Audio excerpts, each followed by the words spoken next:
नमस्कार, सत आप सुन रहे हैं पंजाब केसरी नवोदय टाइम्स जगबानी टीवी। मैं हूं आपके साथ श्रमित और कोरोना टाइम्स में हम तमाम जाने माने डॉक्टर्स को अपने दर्शकों के साथ कनेक्ट कर रहे हैं ताकि उनके बहुत सारे डाउट, उनके सामने बहुत सारी बातों को लेकर जो है सही तस्वीर सामने आए। और आज हमने कनेक्ट किया है डॉक्टर प्रशांत सक्सेना है, टीबी और चेस्ट स्पेशलिस्ट हैं, रेस्पिरेटरी सिस्टम के एक्सपर्ट हैं और मैं हॉस्पिटल साकेत में अपनी सेवाएं दे रहे हैं हेड के तौर पर। डॉक्टर साहब, आपका बहुत बहुत स्वागत है। Thank you doctor. अभी भारत जो है वो किस स्टेज पर है, क्योंकि 46,000 और इस बीच जो है भी काफी है और इन्फेक्शन के केस है पिछले 1-2 दिन में या 3 दिन में आंकड़ा जो है बहुत जबरदस्त तरीके से राइज कर रहा है।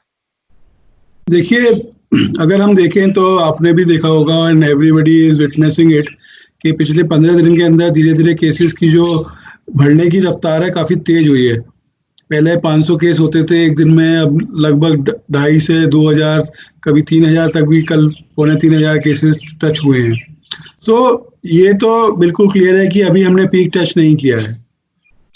जो जो एक्सपेक्टेड है, जो कि एपिडेमोलॉजिकली अगर हम देखें, अगर हम ये मानते हैं कि कम्युनिटी ट्रांसमिशन हमने कंट्रोल कर लिया है और उतना ज़्यादा अभी हमारे कम्युनिटी में ये नहीं फैलेगा, तो मई एंड और जून के मिड तक ये पीक आने की संभावना है। सो एग्जैक्ट आइडिया हमें तभी होगा जबकि हम मई के एंड में या जून के फर्स्ट वीक में विटनेस करेंगे कि हमारी स्थिति क्या है। तब वो एक हमें दर्शाएगा कि हम पीक पे पहुंच गए या नहीं पहुंचे। अभी हम पीक पे नहीं पहुंचे जी, अच्छा, ये बात आपने क्लियर कर दिया कि अभी हम पीक पे नहीं पहुंचे हैं। तो जब हम पीक पे पहुंच जाएंगे उस हिसाब से क्या भारत, क्या हमारा देश तैयार है? बिल्कुल। देखिए, ये हम जानते हैं कि सरकार भी और सारी राज्य सरकारें भी, सब लोग इस समय सामान जुटाने में, वेंटिलेटर हुए या पर्सनल प्रोटेक्टिव इक्विपमेंट हुए, आईसीयूज बनाने में या फिर प्राइवेट हॉस्पिटल से सपोर्ट लेके, उनकी मदद लेके बेड्स बढ़ाने में, ये तो हम जानते हैं कि हमारे यहाँ इन चीज़ों की कमी है। We are not fully geared up to deal with the epidemic. हम इस प्रोपोर्शन की बीमारी को झेलने के लिए सक्षम नहीं थे, इसलिए ये सब प्रयास करे जा रहे हैं। बट जिस तरह से मुझे लगता है, जिस तरह से सब लोग जागरूक हो गए हैं, गवर्नमेंट्स बहुत सीरियसली ले रही हैं और पब्लिक भी बहुत ज़्यादा जागरूक है, तो अभी जो स्थिति है उसके लिए कंट्रोल करने के लिए हमारे पास पर्याप्त है, जैसा कि गवर्नमेंट ने अपना डेटा दिखाया है। बट पीक पे पहुंचेंगे, कितने लाखों केस होंगे, हजारों केसेस में ही हम रहेंगे, उसको डील करने के लिए अभी और प्रयासों की जरूरत है, जो कि आई एम श्योर कि सरकार कर पाएगी। जी डॉक्टर साहब, जो है उसमें डेटा कुछ ऐसा निकल आया कि 3900 के करीब इन्फेक्टेड केसेस रिपोर्ट हुए हैं और 195 जो है मौतें रिपोर्ट हुई हैं। और दूसरी तरफ कहा जा रहा है कि अब हमें जो है लौटना होगा, अपने कामों को रिज्यूम करना होगा, हमें इस वायरस के साथ जीना होगा। तो कैसे पॉसिबल होगा जब इस हिसाब से, इस रेट से ये केसेस बढ़े? देखिए, एक चीज मैं बताना चाहूंगा कि जैसे कि कोरोना वायरस की बात हो रही है, 10 साल पहले करीब ये सार्स का एपिडेमिक हुआ था, जिसको कि स्वाइन फ्लू हम बोलते हैं। तो स्वाइन फ्लू का एपिडेमिक 10 साल पहले जब आए थे, तब भी इसी तरह की स्थिति हुई थी, हजारों मौतें हुई थी, लाखों लोग प्रभावित हुए थे। उसके बाद ग्रेजुअली हम लोगों ने उसको रिकवर किया और ये हर साल स्वाइन फ्लू के केसेस होते हैं, फ्लू के केसेस होते हैं, तो हम लोगों ने उसके साथ जीना सीखा है।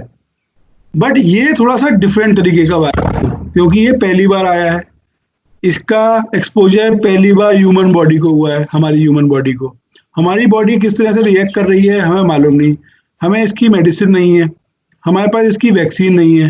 क्योंकि बाकी जो मैंने बोला, स्वाइन फ्लू की वैक्सीन भी है, ट्रीटमेंट भी है, बट इसका तो ना तो ट्रीटमेंट है ना वैक्सीन है। तो हम लोगों को जीना सीखने का मतलब ये है कि हम लोगों को प्रिकॉशंस तो अब लेनी पड़ेंगी। अब ये तो मान लीजिए ये आ गया है, ये नहीं जाने वाला। इसके साथ हमें सोशल डिस्टेंसिंग, मास्क पहनना, हाथ धोना, hand hygiene, general hygiene, food, nutrition, इन सब चीज़ों का अब ध्यान रखना ही पड़ेगा, क्योंकि I don't think this is going to go, it is going to be within us, हमारे बीच में ही रहेगा और हमें प्रिकॉशन लेने पड़ेंगे। नहीं लेंगे तो हम ही ग्रस्त होंगे इससे और हम ही को दिक्कत होगी। प्रिकॉशंस बार बार, लॉकडाउन जो है अब मई तक चर्चाएं हो रही हैं कि लॉकडाउन से हमें निकलना होगा, और हम क्या उम्मीद करें कि ये जो रिलैक्सेशन 4 मई से स्टार्ट हुई है, आपने देखा होगा किस तरीके से सोशल डिस्टेंसिंग और शराब की दुकानों को लेकर जो है लोग कैसे भीड़-भाड़ जैसे मतलब अब पता नहीं क्या होने वाला है, कुछ मिलने वाला ही नहीं है, लोगों ने सारे रूल्स एंड रेगुलेशन को ताक पर रख दिया। तो मतलब करें हम आगे? देखिए, पब्लिक को सबसे पहली बात ये जानना बहुत ज़रूरी है कि ये स्वास्थ्य जो है उनका है। जी। सरकार आपकी हेल्प कर सकती है, हॉस्पिटल आपकी मदद कर सकते हैं, डॉक्टर्स आपकी मदद कर सकते हैं। लेकिन अगर आप बात नहीं मानेंगे, तो अल्टीमेटली आपको बीमारी होगी और आप ही सफ़र करेंगे। सफ़र और कोई नहीं करेगा। तो ये सोशल डिस्टेंसिंग ना मानना, मास्क ना पहनना, भीड़ें लगाना और राइड्स करना, बदतमीज़ी करना, पुलिस वालों पे पत्थर मारना, डॉक्टरों के साथ बदतमीज़ी करना, ये सब चीज़ें तुरंत हमें बंद कर देनी है और एक डिसिप्लिन तरीके से, जैसे कि हमने देखा है कि वेस्टर्न कल्चर है कि आप बहुत डिसिप्लिन तरीके से रहते हैं। हम लोगों को वो डिसिप्लिन इम्बाइब करने का अब समय आ गया है। अब बहुत समय हो गया कि हम लोग इनडिसिप्लिन रहते हैं। जहाँ कुछ बढ़ना शुरू हुआ, जहाँ कुछ फ्री में मिलना शुरू हुआ, भीड़ें लगा ली और दंगे शुरू हो गए। जैसे कि कल देखा कि शराब की दुकान खुली, तो बिल्कुल ही असभ्य तरीके से आपने वहाँ पे बिल्कुल ही जाम लगा दिया। ये तो बहुत ही गलत है और मेरे को तो बड़ा देख के आश्चर्य हुआ कि इतने लोगों को एकदम से एक्सपोज़र होने की दिक्कत हो सकती थी कल। और पता नहीं कितने एक्सपोज हो गए होंगे क्योंकि इतने पास-पास थे लोग और कई लोग बिना मास्क के भी घूम रहे थे। तो ये तो आपका ह्यूमन बिहेवियर है, ये आपका डिसिप्लिन है, ये आपको सीखना पड़ेगा। और नहीं सीखेंगे तो सख्ती कर रही है, फिर पुलिस भी सख्ती करेगी, फिर वो भी जायज़ है। अगर आप पे वो लाठी डंडे बरसाते हैं, तो एक लेवल पे वो भी जायज़ हो जाते हैं, अगर आप उनकी बात नहीं मानेंगे। तो मेरा बस यही आग्रह है कि please follow the rules, follow the social distancing, mask पहनो, हाथ धो घर से निकलने के पहले, घर से निकलने के बाद, आने से घर में घुसने से पहले, प्लीज़ परफॉर्म हैंड हाइजीन। और गवर्नमेंट जो भी आपको बता रही है, हिदायतें दे रही है, ये मानिए क्योंकि ये सब एविडेंस बेस्ड प्रैक्टिस है। मतलब ऐसे ही कोई अपने मर्जी से नहीं बताता। ये सारे जो लिटरेचर हमें समझा रहा है, जो और देशों के एक्सपीरियंसेस हैं और देशों से जो हमने सीखा है, वो गवर्नमेंट आपको बताती है कि आपको ये पालन करना है, जिससे कि इसलिए हम लोग इतने केसेस कम कर पाए हैं। जहाँ सबसे ज़्यादा पॉपुलेशन वाली कंट्री है, वहाँ इतने कम केसेस इसलिए हो रहे हैं क्योंकि हमने लॉकडाउन में अच्छे से बिहेव किया, हमने सोशल डिस्टेंसिंग का पालन किया और मास्क पहने। अगर हम इसको ब्रेक करेंगे तो ये हालत बहुत गंभीर हो जाएगी और आप अमेरिका की हालत देख रहे हैं, क्या हो रही है। तो हम नहीं चाहते कि ऐसे हम कहीं भी वहाँ तक पहुँचे। जी। तो डॉक्टर फिर अगर यही हालात रहेंगे, तो फिर जो ऑरेंज ज़ोन है या ग्रीन ज़ोन है, उनको रेड ज़ोन में बदलते हुए वक़्त नहीं लगे?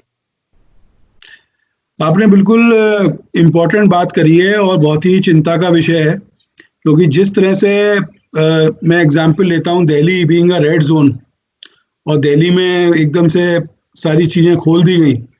तो मेरा मानना ये है कि इसमें अब पब्लिक का बहुत बड़ा रोल है और अगर हम उस safe distancing, social distancing, mask और जनरल प्रिकॉशन का पालन नहीं करेंगे तो कोई भी ग्रीन जोन रेड जोन हो जाएगा।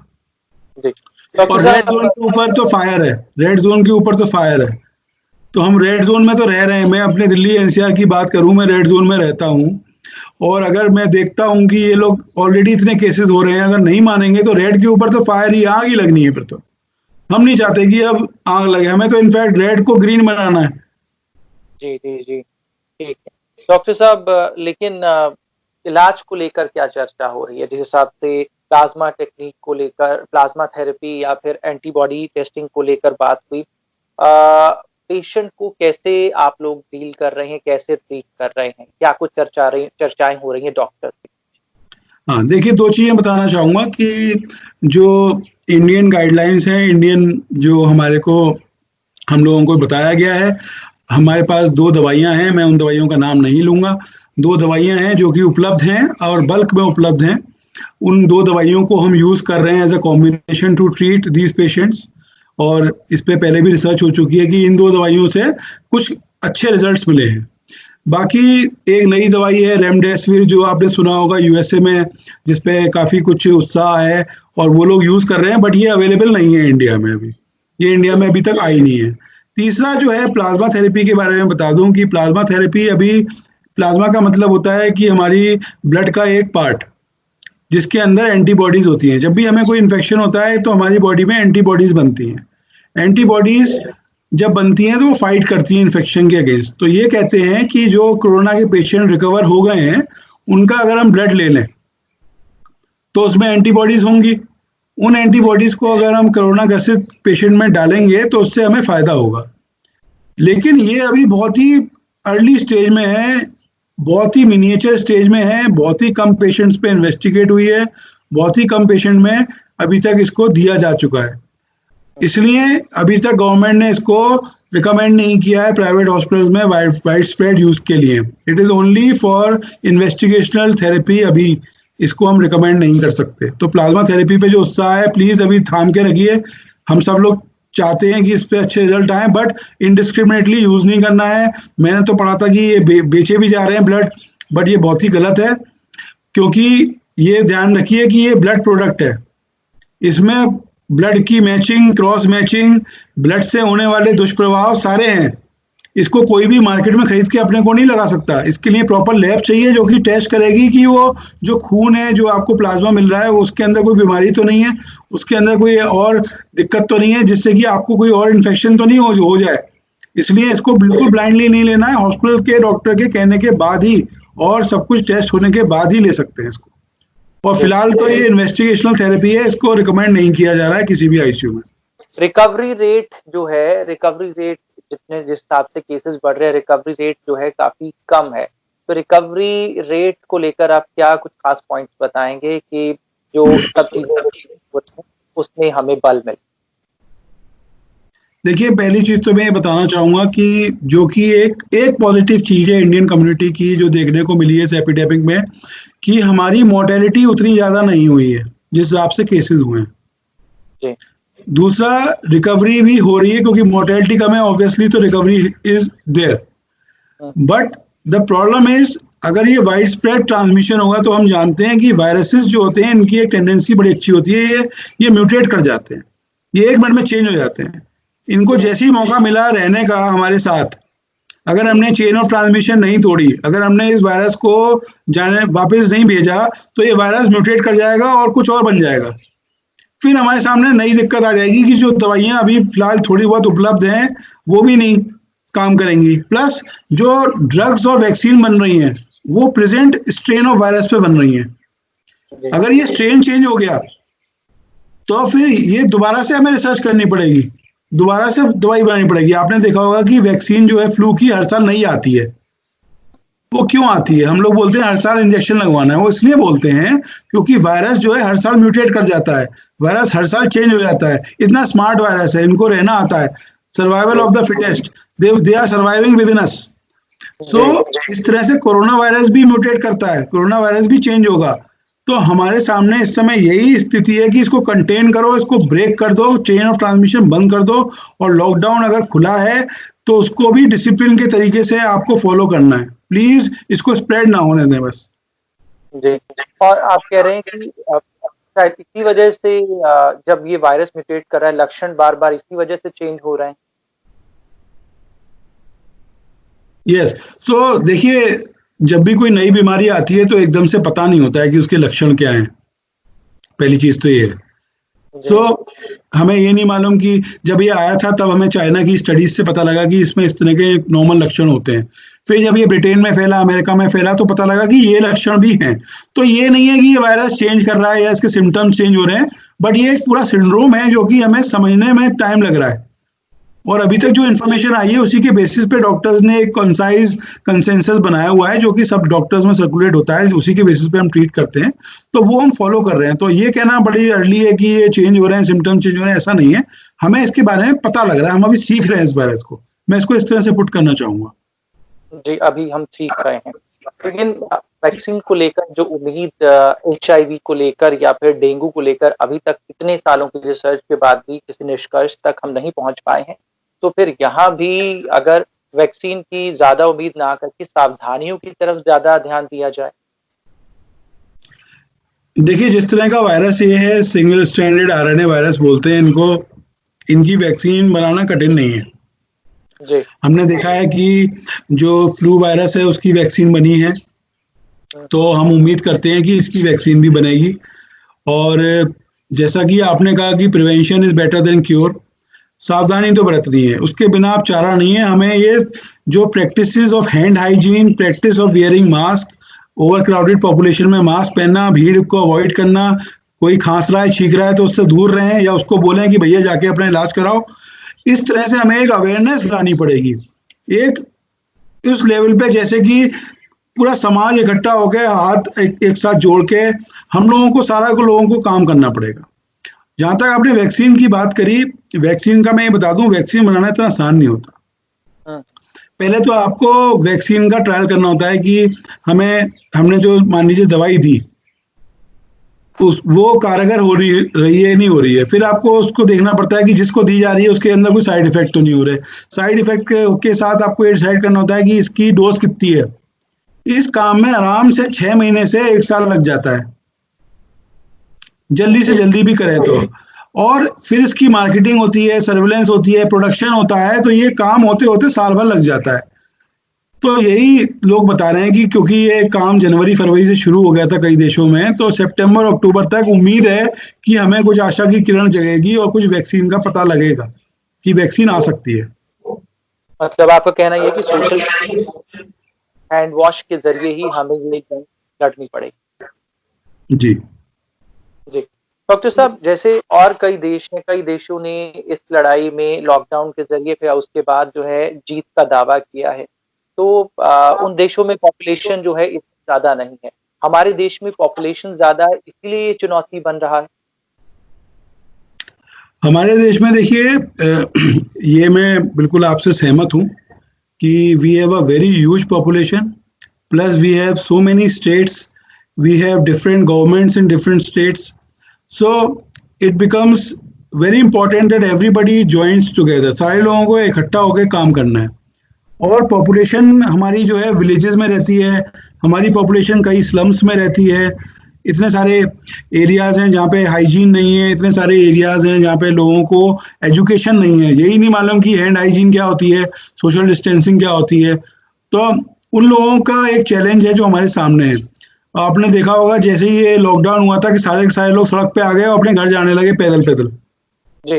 तो ये चीजें जो है ये अनएजुकेशन, अनएम्प्लॉयमेंट और इनसिक्योरिटी से आती हैं। जब तक हम इन चीजों को एड्रेस नहीं करेंगे तब तक ये चीजें चलती रहेंगी। और हमारी कम्युनिटी क्योंकि इतने सालों से ग्रेजुअली इवॉल्व कर रही है, we are a developing country, हम डेवलप कंट्री नहीं है। हम इस तरह की बातें नहीं कर सकते कि जी जैसे अमेरिका में है कि समझाया तो समझ गए, या ब्रिटेन में समझाया समझ गए। हमारी कंट्री डेवलपिंग कंट्री है, लोगों को पढ़ाई लिखाई बहुत सारी चीजें साथ साथ करनी है, तो ये स्लो है, ये एक दिन में तो होने वाला काम है नहीं, और इसके लिए हम किसी को ब्लेम भी नहीं कर सकते। बट हम उनको ये तो समझा सकते हैं कि जो आपके हाथ में, जो मैं बार बार बोल रहा हूँ कि साफ सफाई का ध्यान दो, अपने को ध्यान दो, ओवर क्राउडिंग अवॉइड करो, मास्क पहनो, हाथ हैंड वॉशिंग करें, और जब भी अगर दिक्कत हो कि कोई बीमारी लग रही है, खांसी हो रही है, सांस फूल रही है, तो तुरंत डॉक्टर के पास जाके उनसे आप अपना इलाज कराएं। जी डॉक्टर साहब, बहुत सारे अपने घरों की तरफ, अभी 1-2 दिन पहले भी ऐसी तस्वीरें आई, तो कम्युनिटी स्प्रेड जो बात होती है, क्या लगता है जैसे आप मई एंड या जून की स्टार्टिंग की बात कर रहे हैं, ये जब ज्यादा टेस्टिंग होगी तो वहां से बिल्कुल तस्वीर क्लियर होगी फिर जो इतनी सारी लेबर जो है माइग्रेट करके अपने अपने इलाकों में गई है। देखिए, संक्रमण का तो बहुत जबरदस्त खतरा है, क्योंकि आपने देखा होगा कि अभी जो इन्फॉर्मेशन आई थी कि महाराष्ट्र से कुछ पिलग्रिम्स जो अमृतसर में वापस पहुंचे थे, सारे के सारे कोरोना से पॉजिटिव पाए गए थे, और वो पूरे पंजाब में उन्होंने देयर वाज अ स्केयर कि वो फैल चुका है या दे आर इन्वेस्टिगेटिंग इट। तो इस तरह से हमें, क्योंकि यहाँ से जो भी भेजा गया है उनकी कोई टेस्टिंग तो हुई नहीं है, और जब भी ये स्टेट में लैंड करेंगे तो स्टेट की रिस्पॉन्सिबिलिटी है कि वहाँ जैसे ही ये पहुंचे इनकी प्रॉपर जांच हो। और मैं तो रिकमेंड करूंगा कि इन सबके टेस्ट होने चाहिए, कोविड टेस्ट उतरते ही, कि पता लगे कि कितने पीड़ित हैं कितने नहीं है, इनको क्वारंटीन किया जाए, उसी हिसाब से जोन्स डिसाइड किए जाए, हॉटस्पॉट डिसाइड किए जाए, ये तो करना पड़ेगा। वरना तो ये एक महामारी बहुत भयानक तरीके से फैलेगी अगर ये प्रिकॉशंस नहीं लिए, क्योंकि 25 लाख पता नहीं 30 लाख इतने संख्या में लोग जा रहे हैं अपने स्टेट्स में वापस, डिफरेंट स्टेट्स में, तो इट्स अ ह्यूज नंबर। और इनमें से मैं कहता हूँ 5% को भी अगर कोरोना है तो वो पूरी कंट्री में फैला सकते हैं। सो प्लीज मेरी तो रिक्वेस्ट ये है, आई थिंक गवर्नमेंट ने भी इस बात पे ध्यान दिया होगा कि हमें इन लोगों की टेस्टिंग जरूर करनी है और कहीं भी लैंड होने से पहले इनको इन्वेस्टिगेट करना है या क्वारंटीन करना है। जी डॉक्टर साहब, इसमें बहुत सी चिंताजनक बातों पे हमने डिस्कशन किया। हम ये चाहते हैं कि जाते जाते हम प्रोग्राम को कंक्लूड करें एक पॉजिटिव संदेश के साथ कि शुरू से लेकर जब ये पैंडेमिक शुरू हुआ और अब तक की स्टेज को देखते हुए जैसे जैसे अब हम नॉर्मल होने की बात कर रहे हैं, प्रिकॉशंस लेने की बात कर रहे हैं, अब हमें जो है किस पॉजिटिव संदेश के साथ इस प्रोग्राम को आप कंक्लूड करें? देखिए, मैं यही कहना चाहता हूं कि हम लोगों ने बहुत अच्छे से लड़ाई करी है। आप देख लीजिए कि पूरे संसार में इंडिया का नाम इसीलिए हो रहा है क्योंकि हम लोगों ने इसको कंटेन कर पा रहे हैं और हमारी जनसंख्या को देखते हुए हमारे केसेस बहुत कम हुए हैं। और आगे भी उम्मीद है कि अगर हम लॉकडाउन का नियमों का, हैंड हाइजीन का, सोशल डिस्टेंसिंग का और बताए हुए गवर्नमेंट के उपायों का अगर ठीक से हम लोग पालन करेंगे तो हम जरूरी इसको जीत पाएंगे, हम होंगे कामयाब। इसके साथ मैं आपको ये बताना चाहता हूं कि दुनिया की कोई ताकत नहीं है कि हम इससे ना जीत पाए। बहुत बहुत शुक्रिया। इसके साथ हम कंक्लूड करते हैं। डॉक्टर सक्सेना, शुक्रिया हमारे साथ जुड़ने। Thank you.